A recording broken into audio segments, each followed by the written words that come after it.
This is your guide to book publishing. Everything you want to know but didn't know what to ask with your host, Dr. Judith Briles. On the show today, you'll find out where book publishing is going and how to take advantage of it. How to identify and avoid publishing predators. What opportunities are emerging as the book trade evolves in new forms. How to avoid losing money and much, much more. Join us now as a variety of publishing pros will deliver insights and strategies to take the author to the next level of publishing. It's your guide to book publishing. Everything you want to know but didn't know what to ask. Brought to you by Author U and the Book Shepherd. And now, here's your host, Dr. Judith Briles.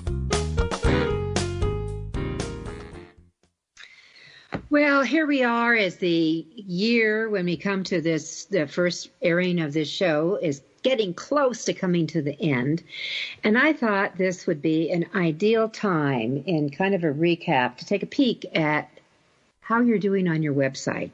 What's going on? Is it really fulfilling what you need? Does it state who you are? Is the branding in play? Are you converting people to join your subscription list for whatever you're offering? Where are you? Have you thought about that? Well, it's time to do it and noodle it to put it together. With us, we have a website expert. Michelle Renee has been with us before, and what I reached out and I asked her is can we do an update of what's new, what's trend, what things people should be staying away from, what kind of format should be used, what kind of new bling and bells and whistles should you be thinking about, so you name it. Michelle is the owner of Streamline Business Solutions, and her focus is on delivering affordable web design to business owners and authors on a budget. In other words, we don't want to send you to the mint to get a website done. So she's affordable approach to web design has been so popular that she has been recognized by the Colorado Enterprise Fund as one of their success stories. So today, what Michelle's going to be doing is sharing her expertise on common mistakes, and we're going to ask them that authors make on their websites and how to keep your website from looking old and frumpy and outdated, including lots of tips on the best way to deliver your materials, which is always a good idea, to your web designer. So if you're ready to get smart, I'm ready to probe in. Hi, Michelle. Welcome back to the show. Hello, Judith. Glad to be here. Yes, me too. Actually, me too. And I'm not freezing my fritters off here in Colorado today, as you are not either. So there you go. All right. So why don't we just kiss on it? What are the big mistakes that you routinely see newbies, and I think it's fair to say newbies, to the website world? Okay, yeah. So some of these are going to be fairly obvious, and some of them are going to be a little less known. So something to think about here, I find statistics show, these aren't just my opinions, these are statistics speaking here. Some of the common mistakes, one of the major ones is too much going on, okay? So what happens is a lot of times people will put a website together, and then they'll try and design it. They'll add to it. A year will go by, they'll add a piece here. They'll add a piece there. Another year will go by, they'll add a piece there. Pretty soon, they're kind of outgrowing their website because it's like a hodgepodge. They're adding more and more material to their website. And it may be time to do a 10,000-foot view and say, is there a way we could better organize all these little pieces that we keep adding every year into something a little more streamlined? And the other reason there's too much content is because people want to say everything they think the person visiting their website could possibly need to know. And that's a big mistake. You don't need to say everything on your website. More importantly, the point is to get them to pick up the phone and say, hey, let's talk. Then you can get into more specifics with your website visitors. You know, I love that you just said that, too much content. And I think yours truly is guilty because I always add on. I have a lot of stuff. I'm in the middle of looking stuff over for me. and in a redesign because it's so big. I mean, there's so many pages on that. And one of the things is really going through, do we really need that? Delete. You know, and instead of thinking, I want everyone to think that their website is a gold mine, because it should be. This should be your gold mine. But that, you know, even some things get tarnished after a while. So we got to let it go on that. So I think that when I love what you said, too much content. You know what I like in it too, Judith, is you go into your clothes closet and you've got clothes from 10 years ago that you're never going to wear, but you just keep adding the new wardrobe to it and not going back and cleaning up the old stuff and saying, I actually don't need this anymore. So think of that when you're looking at your websites. Is it time for an update that way? Well, now you're talking about my closet. My God, you're getting personal. It was. We can all relate to that, at least as women.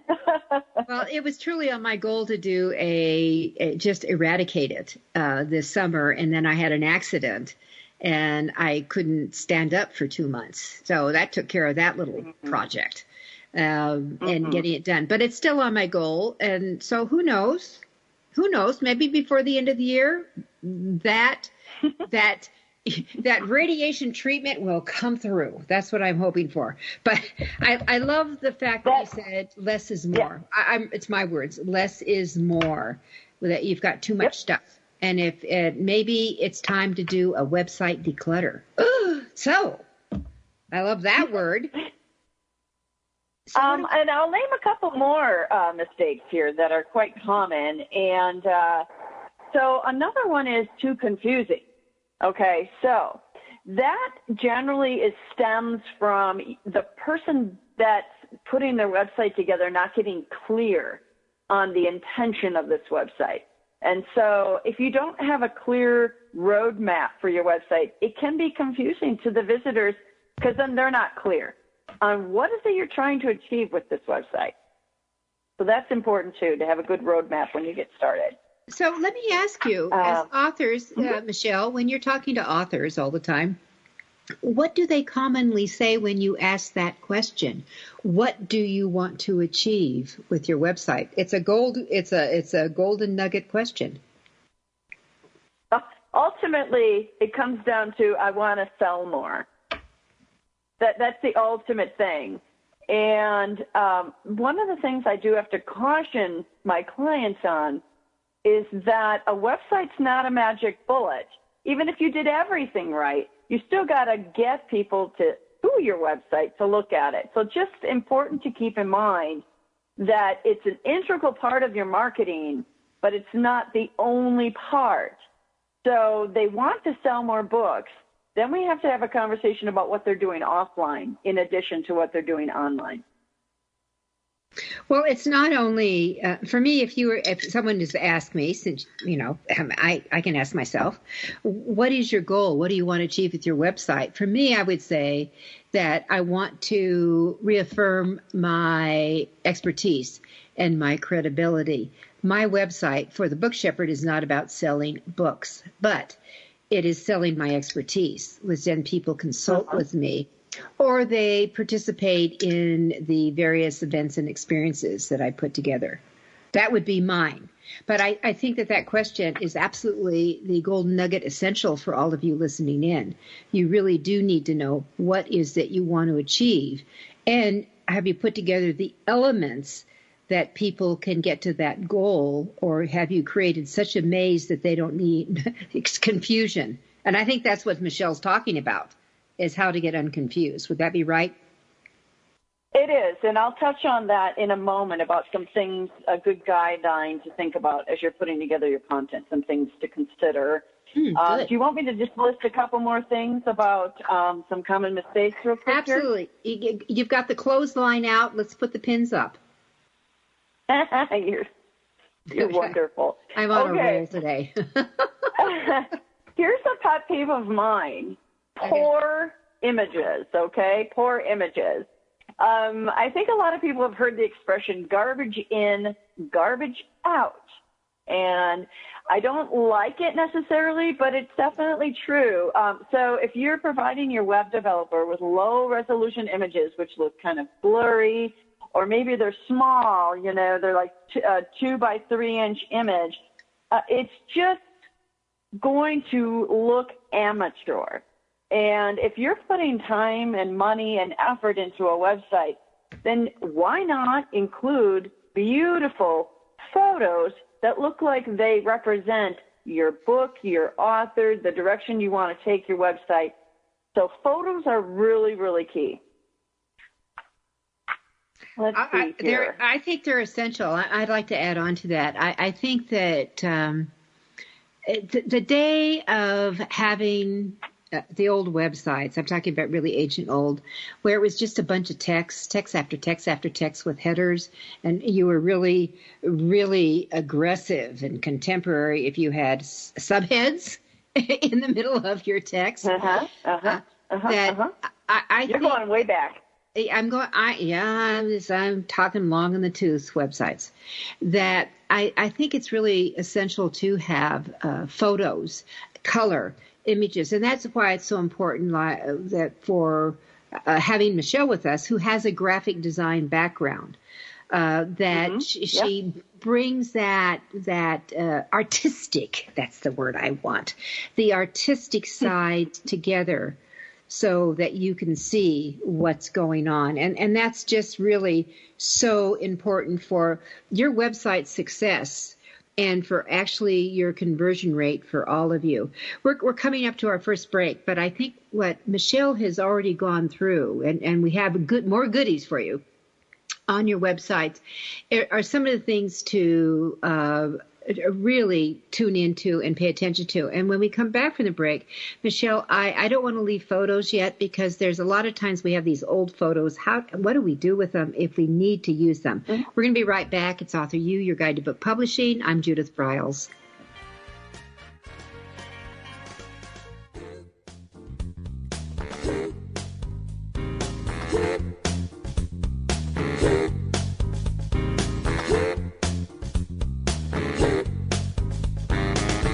This is your guide to book publishing. Everything you want to know but didn't know what to ask. With your host, Dr. Judith Briles. And we'll be right back with more great information right after these.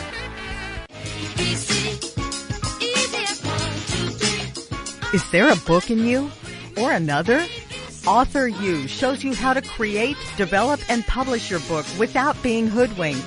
If you already have a book out, you will find a supportive and brainstorming community that is connected and creative, no matter where you live. Author U brings in national experts for its book camps and annual Author U extravaganza. It has regular meetings and delivers webinars for its members on timely topics. Through Author U's extensive network, members enjoy exclusive benefits, including significant discounts for a variety of services necessary to publishing.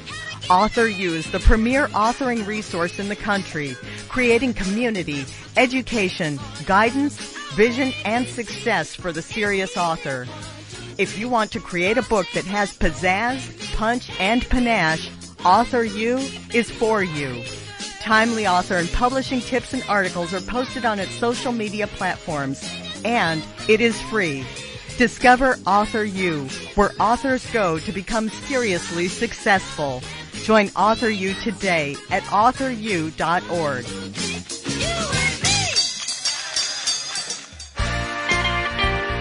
Welcome back to your guide to book publishing.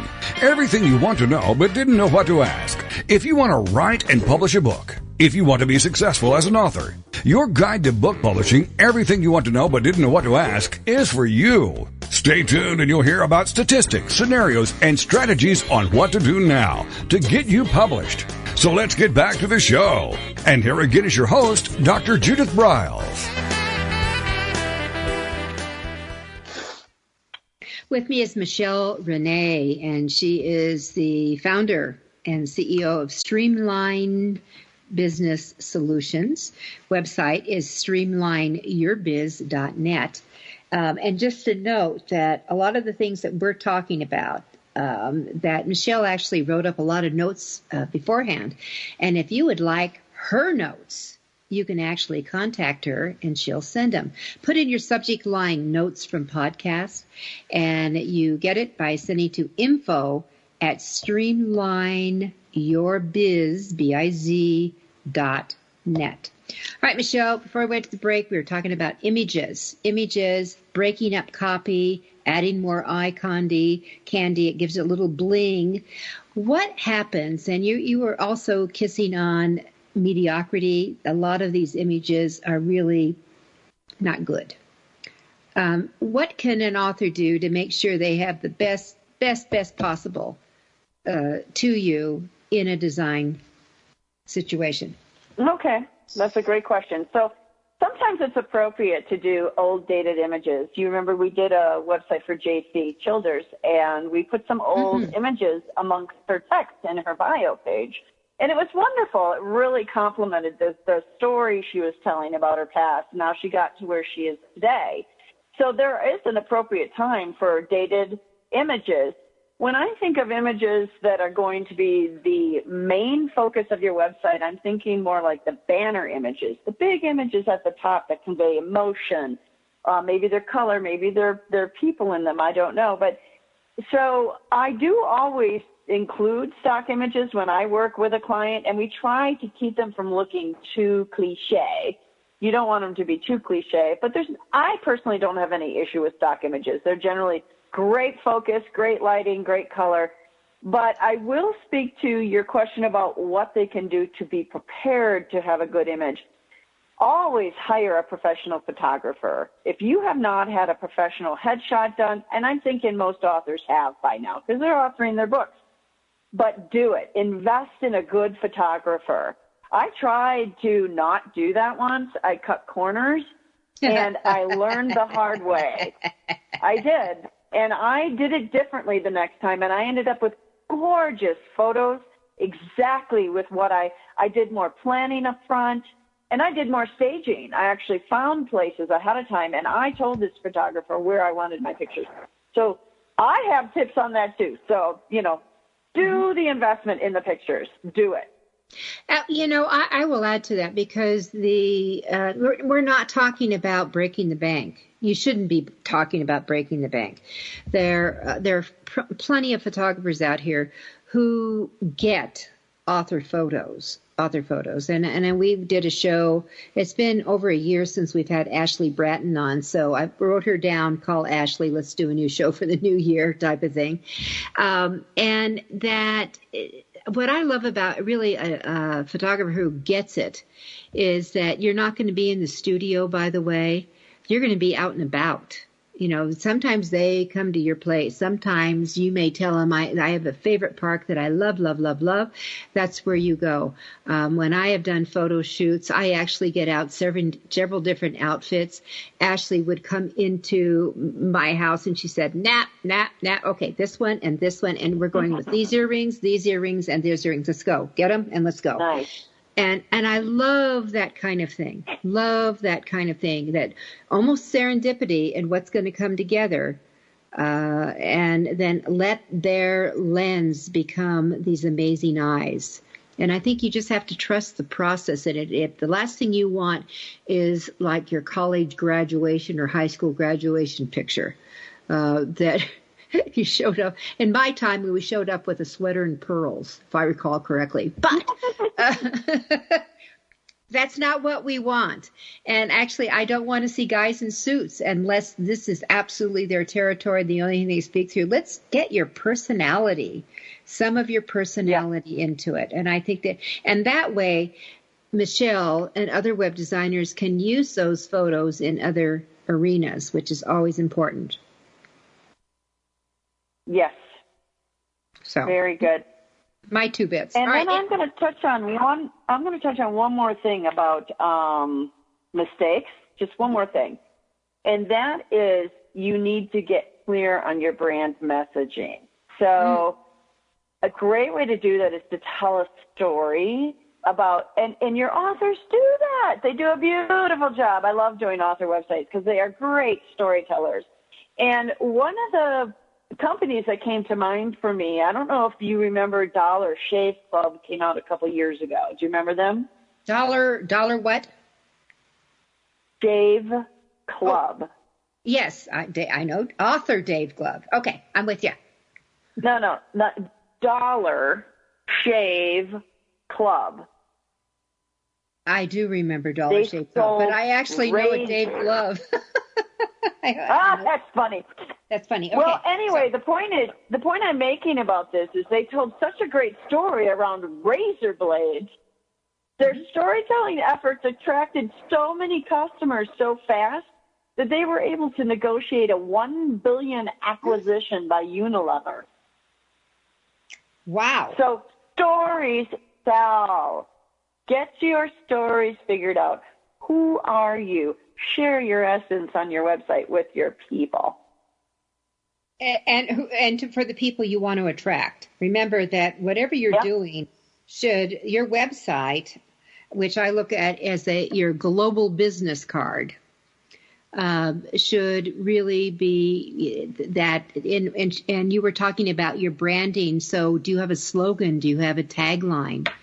I know Michelle has, sometimes we try to get that slogan right on top and the banner right under.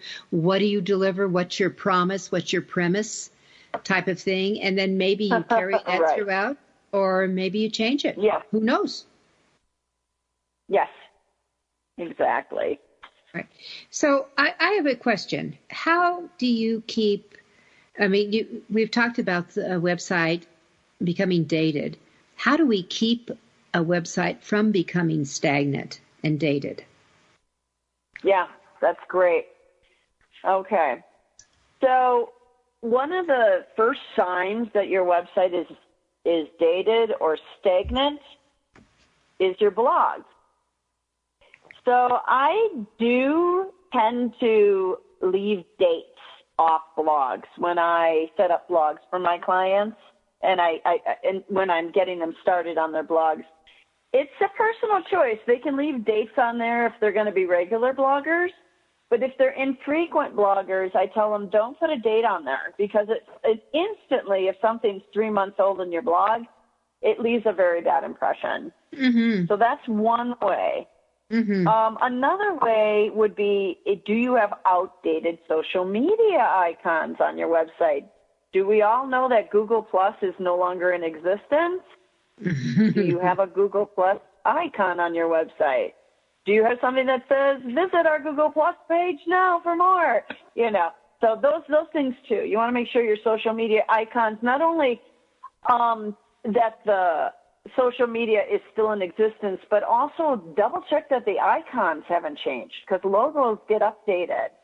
So check and make sure your Facebook, your Instagram, your Pinterest, all those icons are the latest and are meeting their brand standards over at those social media companies. And then I would say another thing is just to keep your content fresh. Yeah, just to add on to some of the things you're saying, the blogs, I am so parallel in my thinking with you about dating blogs. And another thing that I always believe in is that once a blog becomes a year old to me, it becomes a possibility of a repurposed candidate. Hopefully you've been blogging every week, which I think is a minimum. But if you've been blogging every week, 50 blogs have gone by. Do you think people are going to remember all that? Go in and give it a tweak, twist it, new title, change it around, maybe bring in a new story. And that way you don't have to, go brain dead trying to think, what am I going to write about today? That you've got that going. So, Michelle, I'm totally with you. And I also realized earlier this year, Google Plus was still up there on mine and it took me a month to get the bloody thing down.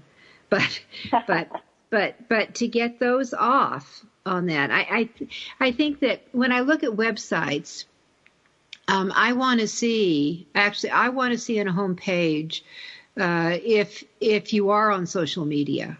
It doesn't mean I'm going to follow you, but I may want to explore what you post up. Maybe I want to know what your other ideas are, what your thoughts are. And so I would suggest that if your social media icons aren't there, they should be, my recommendation. And then 2, they should be clickable to the site instead of just hanging out doing nothing. And a good web developer will know to do that. So I would hope so. What we're trying to do here is create a sense of, oh gosh, it's time to update my website. Web developers will give you their input. They'll be like, absolutely. But you need to see that yourself, and you need to recognize that it's time to do either an update or whatever. So it's good that we're going over those things. Well, and I'm in the middle of it, so I'm very tuned in. And it's like, holy moly, we're talking about a major metamorphosis that we're playing with. And it kind of, I'm thinking, what was I thinking? Literally. But so you've got those things going on. So Michelle, let me ask you this: when an author comes to you saying, "Well, I want my website to look like this, this, and this," and what is your response? Well, first of all, I want that feedback, first of all, because I need to know where they're starting from. What is their desire for their website? And I'm very candid. If I find that there's something that they're asking for that isn't going to serve them well, I will explain why.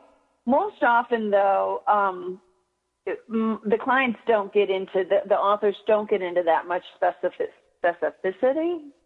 I think that's the word, right? You're the author. And instead, it's more like a look and feel that they're looking for. But does that answer your question? It does. I mean, you and I are working with one of my clients right now, and nailing her down has been a challenge a little bit. But coming up with, I mean, Michelle actually came in with a home run image for the banner that said it all. And it was was it from iStock or Photoshop? Where did that come from? Well, I personally have an account with Adobe Stock because that's how I. So the Adobe Stock, but it said the colors were fabulous, the radiance of it. It said everything what she is about. So she was ecstatic. And didn't that make a difference on that website? That one image. Yes. That's why photos tell a story. They're so important. So if your web designer doesn't seem to have this creative input that you're looking for, you might need to find a different web designer. And I'm not trying to end any relationships out there. Yeah, Michelle, let's hold on this and talk about the search for web designers. We're going to be right back. It's Author You, Your Guide to Book Publishing. I'm Judith Browse, and with me is Michelle Renee of Streamline Your Biz.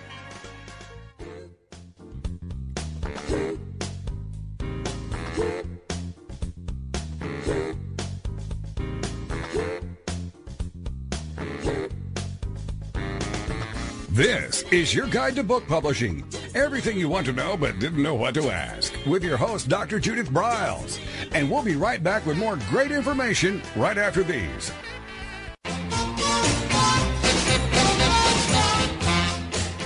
Discover the power of you and your book at the Judith Briles Unplugged events.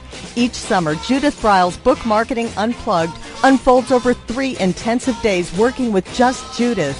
You get publishing strategies, author and book platforms, book marketing panache and pizzazz, and authoring tools to take you and your book to rock star success. In the fall and winter, Judith Briles Speaking Unplugged includes Judith as your coach and mentor during 2 powerful days. You will learn how to structure a speech, how to create openings and closings, how to find gigs that pay you and sell your books, and you will get one-on-one coaching. Go to thebookshepherd.com and click on the Events tab to learn how to participate at the next Unplugged Workshop event.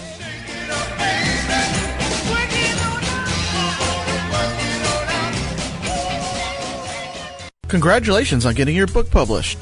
The effort you put into your work is truly commendable. But what's next? What will happen to all the knowledge you have worked so hard to acquire to produce your book? Here at TogiNet Radio, we can provide you a platform to keep your knowledge working for you through the power of podcast. The subjects our podcasts cover are as varied as the grains of sand on a beach. From life coaching to military resources to business success, even to the paranormal. We have a place for everyone. To get started on your next step, call Scott at 903-787-5880 or email him at Scott@toginetradio.com. That's SCOTT at TOGINETRADIO.com.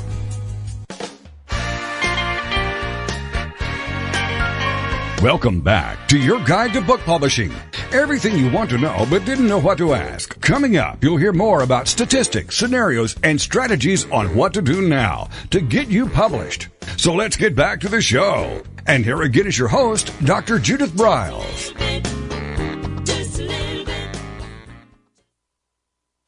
All right, with us is Michelle Renee. We're really talking about how to goose up your website to make it, snappy, sassy, and salty, if appropriate. But what we want to do is, just as we went to the last break, we were getting into some of the cost factors of it. So I think I'd like to do that, Michelle, if we could. Just what's the range of what to expect? And also, maybe talk about the size of websites. So, so many times I've seen ads and saying, so for 5 pages. So how many pages? Is that a home page? Is that an about page? Is that a buy my book page? What does that mean? I'd love to have you kiss on that. And then I'd like to come back to some more of the telltale signs of if your website is long in the tooth and it's just really outdated and it's actually going to end up costing you money because people think that you are stale, and that's no good. So I'd like to let's circle back to what are the cost factors here. Okay, great. So I'll spend about 30 seconds on this. I am unique in the field of web design. I mean, this part is 30 seconds long. I am unique in the field of web design in that I deliberately built a business around keeping website costs low for business owners and authors on a budget, as I said earlier. So mine is not the norm. So I'll tell you, my website started at $499, and that's not. Whoa! Yeah, I know, it's unheard of. But that's an intentional thing that I did with my business. I really want to help people who don't have anywhere to go, and God forbid they build it in their basement. Don't do that. So here's some things that I was just talking to a prospective client the other day, and one of the things he appreciated hearing is that you want to make sure when you're interviewing web designers, you want to find out how long they've been in business and make sure this isn't a hobby.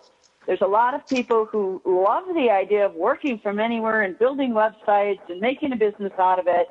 That's not an easy thing to do, and you'll have people who give it a go for a year or two, and then they go back to their corporate gig, and you can't get a hold of them, and now you can't get your website. So you want to have this discussion with your web designer. How long have you been in business? If it's a year or two, I got to be honest with you, I'd be hesitant because you want to make sure they go through the fire and this business has got legs. It's not going anywhere. I mean, I've been in business 10 years. Those are the things you're looking for first. God forbid you hire a nephew or a neighbor to build this thing, and now you've got it dropped in your lap and you got to manage it. That's not the professional way to handle your website. So that's the first thing I would say. Now, cost. An average web designer that will help you with branding and help you figure out your colors and your fonts, you can start around $3,000 for something like that. And that's a good investment. Logos, thinking about the colors, if you're going to develop a logo, a brand specialist will help you with all of that and your website. So it's a great investment if you've got that kind of a budget. And short of that, just sitting down with somebody to throw together a website for you, I've been quoted about $2,000, $1,500 maybe you could get away with. And then you've got build it yourself kind of things, Wix, Weebly, Squarespace. When I see people trying to build their own website, to me it'd be like me trying to author a book and I'm not an author. It's not a fit. And if you're an author and not a web designer, then your time is better spent authoring and writing books. That's my thought. Well, you don't have to worry about competition for me, kiddo. I will never go down the web design implementation process. I have opinions. but that I really do cater to that expertise. It's more like show me. But I think that in the design thing, coming back to when you're first talking with a designer, I think it's really important for an author to really explore a lot of other sites. What do you like? What do you like? Yes. Colors and layout, to the tabs even, to any images that get used to maybe direct traffic, so to speak, navigate the website. Because that's changed dramatically, it seems to me, over the last few years, the whole navigation of a lot of these sites. Am I wrong there, or is it just my perception? Well, so here's an interesting trend that came and looks like it's going. So it's really quick. So they call it a hamburger menu. It's a little thing with 4 lines that you find on a mobile website. It's a little thing that that's where the menu is. It's like, you know what I'm talking about, the little dots or lines on a website where that's where you click and a menu pops out. Mm-hmm. Well, what they were doing is they were making these menus on the large desktop websites too. So in other words, these menus are hiding behind these lines in an upper, top left corner. You don't even know there's a menu up there. That is not good web design practice. You want, on your full-size layout website, you want those tabs spelled out and visible and easy to find. So that's a trend that I'm happy to say looks like it came and now it's starting to go away. Oh, I didn't like those at all. I mean, I see them all the time. I don't like them at all. No, they're not intuitive. No, they're not intuitive, but I'm also so visual. I need to see everything. That's what I'm looking for. I want to know what page I'm on, how many pages are here, what kind of pages do you have? I like it all in front of me. So that's how I design. Yeah. Yes, I like that. Well, it's my druthers. Let me tell you on that. All right. So with that said, on that, so what do you? Where do you start with that process, though, as you start to bring it together? And you, what are the first questions that maybe that's what I want to ask. What are the first questions you would ask? Great. Yeah. Sure, those are great. And one of the things that I use is a questionnaire, an online questionnaire, to prompt them to think of these questions. So when I start working with someone, I send them a questionnaire to fill out. And it gets the creative juices flowing, things they hadn't thought about. But I'll touch on a couple here. So what are your goals for the website? You asked that earlier on. Mm-hmm. That's absolutely one of the most important questions you want to ask yourself. What am I trying to do with this website? Just as important is who is the customer I'm trying to speak to with my website. There are worksheets you can do to flesh out and define your what they call avatar, the person you're trying to sell to. And that's important with authors because you've got different genres of books. So who are you trying to speak to with this website? Okay, very important. How are you going to drive traffic to the website? And this isn't about opening up a checkbook and writing a big fat check to Google Ads.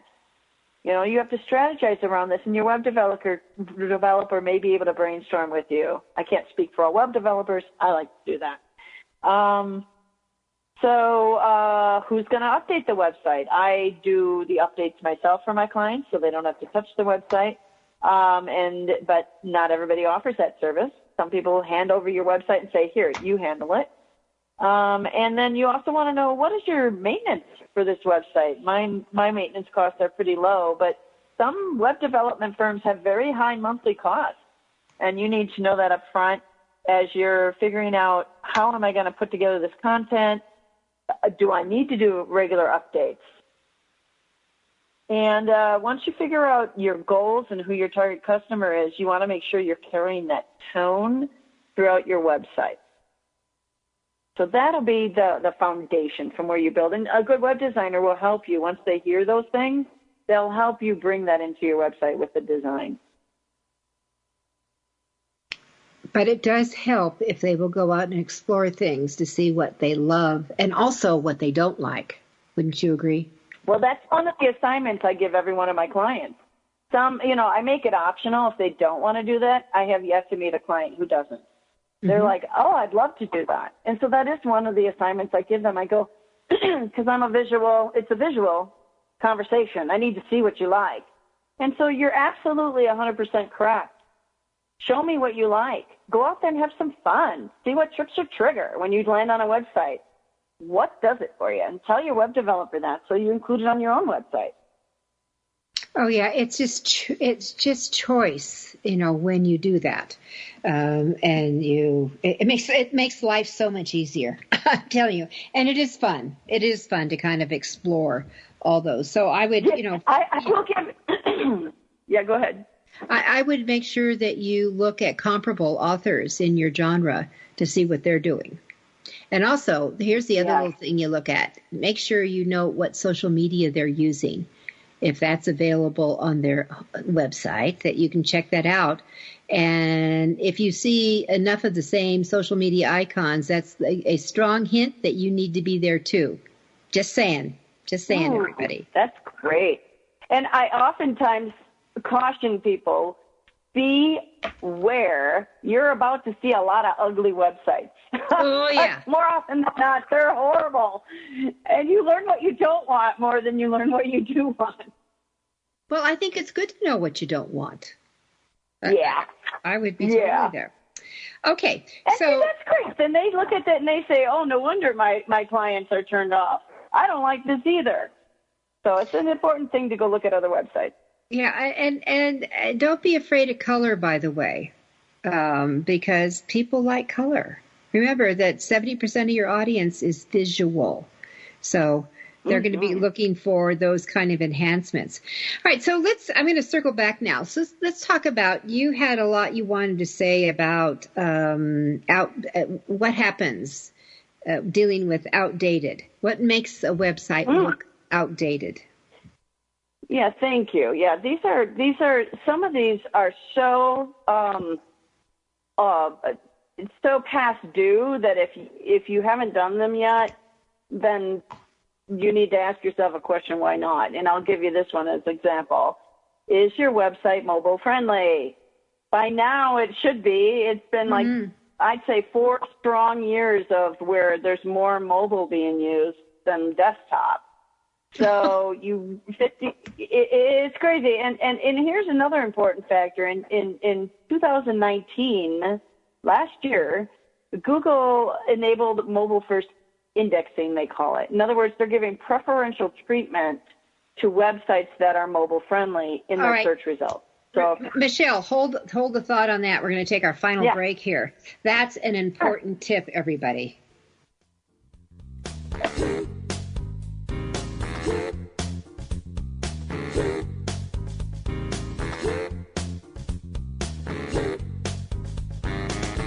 This is your guide to book publishing. Everything you want to know but didn't know what to ask. With your host, Dr. Judith Briles. And we'll be right back with more great information right after these.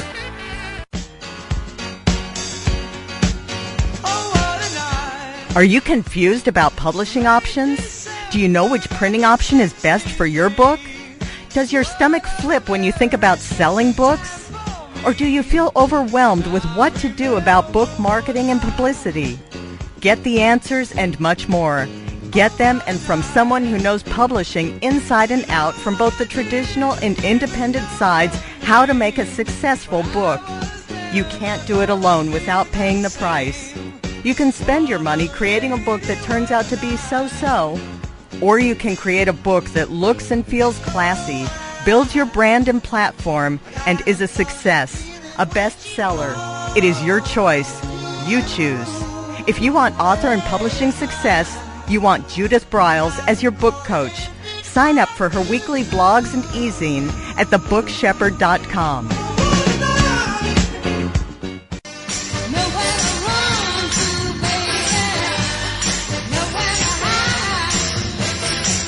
The book shepherding concept is simple. The publishing world is changing, and so must you.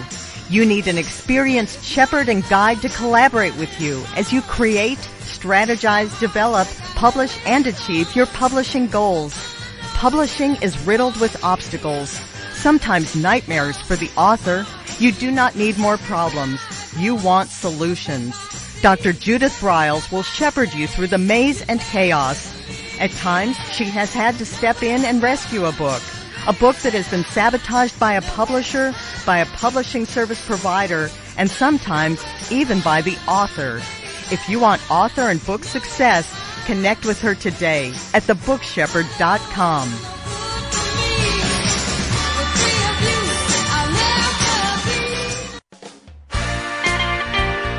Welcome back to your guide to book publishing. Everything you want to know but didn't know what to ask. If you want to write and publish a book, if you want to be successful as an author, your guide to book publishing, everything you want to know but didn't know what to ask, is for you. Stay tuned and you'll hear about statistics, scenarios, and strategies on what to do now to get you published. So let's get back to the show. And here again is your host, Dr. Judith Briles.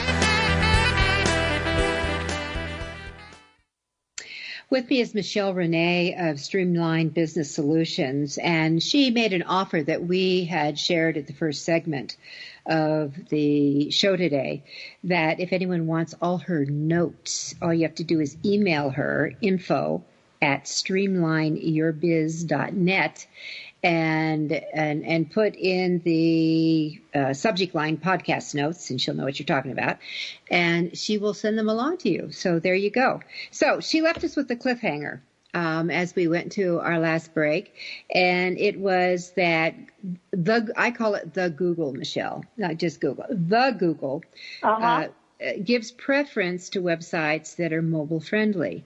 Would you explain that, what that would mean to authors who are not sure even if they're and actually all of you need to look up your own website on your mobile phone and see how it loads, how it comes out. Yep. That would be a good idea. Yep. Okay. Yeah.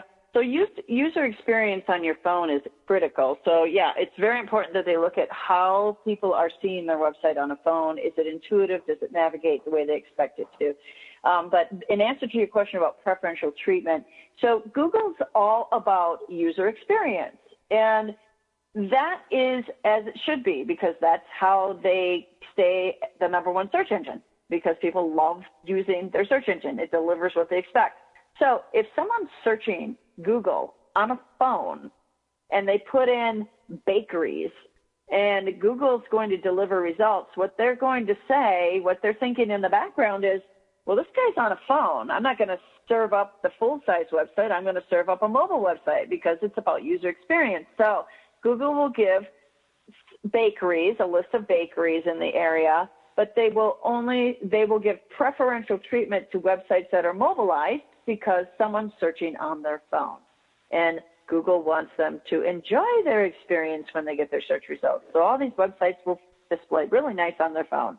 So if your website isn't mobile friendly, Google will know that, and it will omit that from the search results or bury it very low on the results. All right. Well, you don't want to get buried by the Google. It's not a good idea on that. All right. What are some of the other things where we might look outdated? Okay, sure. So call to actions.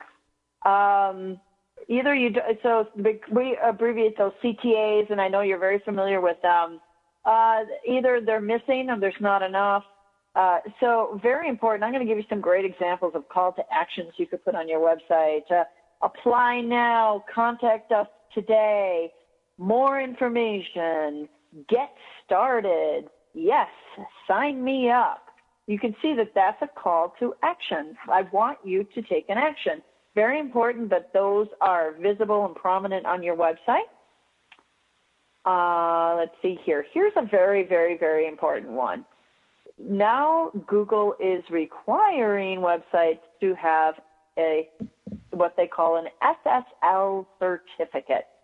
And that's a way to make it look like there's a little secure icon in the browser at the top next to the URL, has a little lock that says this website is secure. And so you definitely want to make sure you have a secure certificate on your website. Your web developer or host company can help you get that in there if you don't have it. I actually thought, yeah. Michelle, if your website, you couldn't have a website that says HTTPS for example, colon, // and then blah, blah, blah, blah, blah, unless you had a secured certificate. So by default, if your website has that HTTPS, and we're talking about S's and SAM, everybody, which stands for secured, versus HTTP, then Google automatically knows that you've got it and it doesn't have to be posted. Exactly, yeah. So you can easily see if you have that or not by going to your website on the internet and seeing if there's a little lock symbol and it says HTTPS. The S is critical. If it's in there, then you know you've got it. If it's not, then your visitors will get warnings and you will rank lower as well. That's important. And then I would say one more thing that I'd like to touch on for outdated websites. Years ago, it used to be that in order to rank high in Google and you're using the SEO press practices, they used to just stuff a whole bunch of keywords in the content. And that is actually not working anymore for Google's algorithms. They are so sophisticated that they will go and recognize that someone stuffed a bunch of keywords in there and, in a sense, disqualify you for that. They'll be like, forget it. You're trying to game our algorithms, and they will detect that. So you don't want to have a ton of keywords. And another way you can tell if your content is reading right or if it's got a lot of keywords or it doesn't read right, read it out loud. How does it sound to you? If it starts to sound like you're saying, like I talked about bakeries earlier, if you're saying this is the best bakery in Boulder, all other bakeries are not as good as our bakery. You read that out loud and you hear bakery 10 times, you're going to be like, okay, I get it. Well, oh yeah, we do. The best thing. So can you give us some really good deals of what stuffing would look like versus, are you talking about just simple keywords? You're talking about a string of keywords. Yeah, where you're repeating the word over and over and over because you want Google to get more weight in your search results. That doesn't work anymore. Google knows that's what you're trying to do. They're looking for, I mean, I'm happy, we're not going to, it's just too deep of a subject to get into this on this call, but there are lots of things that Google looks for. And one of them is page load speed. If your website takes too long to load, that'll actually hurt you in search results. So and that's usually due to too many graphics or, things that take a while to download. So you can go to Google and you can test your page load speed as well and see how quick your website's loading. And there are different sites out there that will actually do that analysis for you. Also, they'll look for broken links and all that other kind of thing. So that's always a good idea to explore, to just see where you are. All right, so let's see. Any other goodies on your outdated? Because I have one more question for you. I would say that's the things to focus on the most. All right, so that I touched on. How do you want people to share information with you? Are they going to do Dropbox? Are they going to do Google Docs? I email simple stuff, but if it's a boatload, it has to come in a boatload container, I would think. Well, I can tell you my preference. I mean, I think that workflow can be different for different web designers. But having worked with several clients now, the thing that I find works the best and everybody seems to know is Google Docs. So what I do for my clients is I set up a dedicated folder for them and I give them the link and they can just upload everything right in there. And what I like about that is that if they want to make changes to anything, it's a live document out there. So they can change it right there and I'll have access to it. Whereas when you email stuff to people, that document's now dated. If you want to make a change to it, you got to email another one. And the person on the recipient has to know this is a new revision. So I do like the idea of Evergreen out in the Google Doc world where things can just be out there and you can update them. And we always know the latest and greatest is out there. That just happens to be a tool that I find works well for me. And Dropbox does work great for video sharing, but Google's pretty liberal in the space that they allow you to have.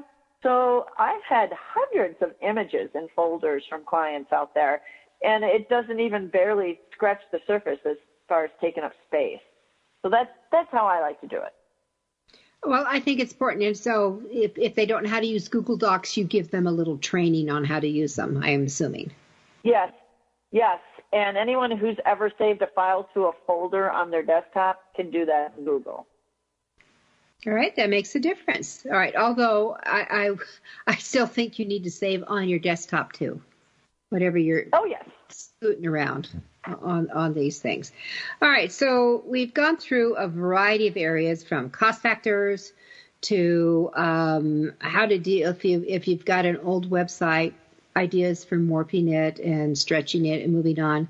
Some of those mistakes that are so common, and both Michelle and I have seen them, almost like they come up with new ones. You think, really?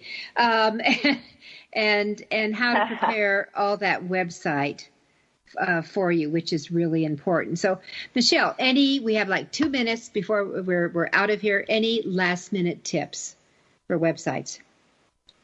Yeah.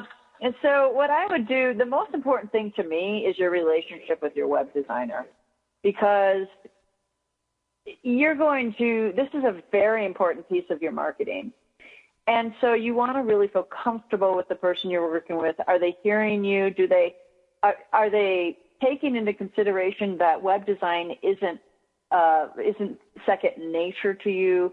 Are they communicating in things with you that don't make you feel like you're really stupid? I'm sorry to put it that way, but it's okay. I've met some web developers that are so high-level techie that it's hard for them to use common speak when they're talking to their clients. Oh, yeah. Yes. And so you want this to be an enjoyable experience for you. Getting a website should be fun. It's like opening a package. What's going to be in there? What's it going to be like? And I always say when we're all done with our website project, this is always the perfect collaboration between the ideas my client brings to the table and I bring to the table. They think of things I would have never thought of, and I think of things they would have never thought of. And it's just this perfect, completed, collaborative piece that's perfection. That's how I like to look at it. And that's what works. It makes it work. So Michelle Renee of StreamlineYourBiz.net, or say info@StreamlineYourBiz.net, but Streamline Business Solutions. Thank you so much for being with us for the past hour. It's been my pleasure. Thank you, Judith. All right, everyone. This is the way to get smart for publishing and authoring. We'll be back with you next week.